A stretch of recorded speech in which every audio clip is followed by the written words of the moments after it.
회사의 돈이 아무도 모르게 사라진다면? 안녕하십니까, 한광진 행정사입니다.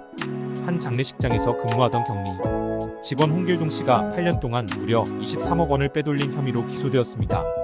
처음엔 108만 원을 남편 계좌로 이체하면서 시작된 이 사건은 이후 거래처, 물품 지급을 가장해 수천 차례에 걸쳐 회사 자금을 자신의 개인 계좌로 유출하는 방식으로 이어졌습니다. 놀랍게도 회사는 오랜 기간 동안 직원의 이런 불법 행위를 전혀 눈치채지 못했습니다.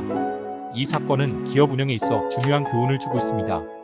한 명의 직원이 마음만 먹으면 회사 자금을 빼돌릴 수 있는 허술한 내부 체계가 결국 큰 사고로 이어질 수 있다는 점입니다.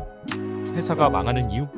많은 회사들이 망하는 이유는 여러 가지일 수 있지만 그중 가장 어이없는 이유 중 하나는 내부에서 스스로 무너지는 경우입니다. 외부 경쟁이나 시장 변화보다 더 위험한 것은 내부에서 발생하는 금전적 사고입니다.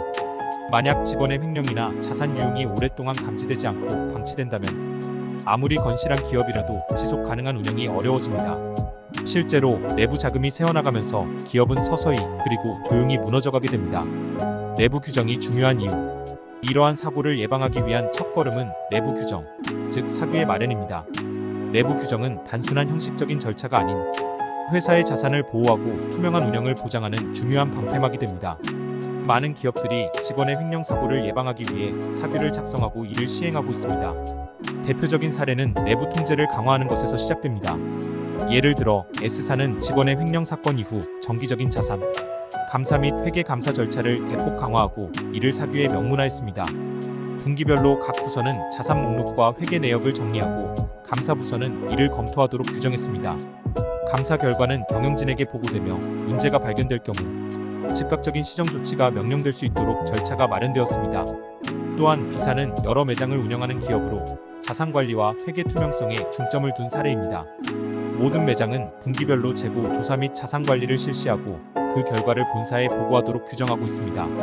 내부 감사팀이 매년 회계 감사를 진행하며 감사 결과는 중앙 시스템에 기록됩니다. 사규에 따라 부정행위가 발생할 경우 해당 부서에 경고가 전달되며 시정 조치가 이루어지지 않으면 제재가 시행됩니다.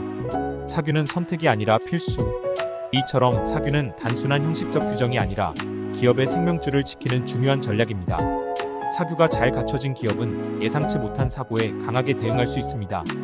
반면 사규가 부실하거나 아예 없는 경우 작은 실수 하나도 큰 재정적 손실로 이어질 수 있습니다. 결국 사규는 직원의 부정행위를 미연에 방지하고 기업의 자산을 보호하는 보이지 않는 손 역할을 합니다. 지금 사규 작성을 고려해야 할 때입니다. 기업의 재정적 안정과 투명성을 확보하기 위해 지금이 바로 사규를 작성할 시점입니다. 전문가의 도움을 받아 회사에 맞는 강력한 내부 규정을 마련함으로써 위기를 예방하시기 바랍니다. 위기에 대비하고 미리 준비하는 기업만이 어려운 상황에서도 지속 가능한 성장을 이룰 수 있습니다.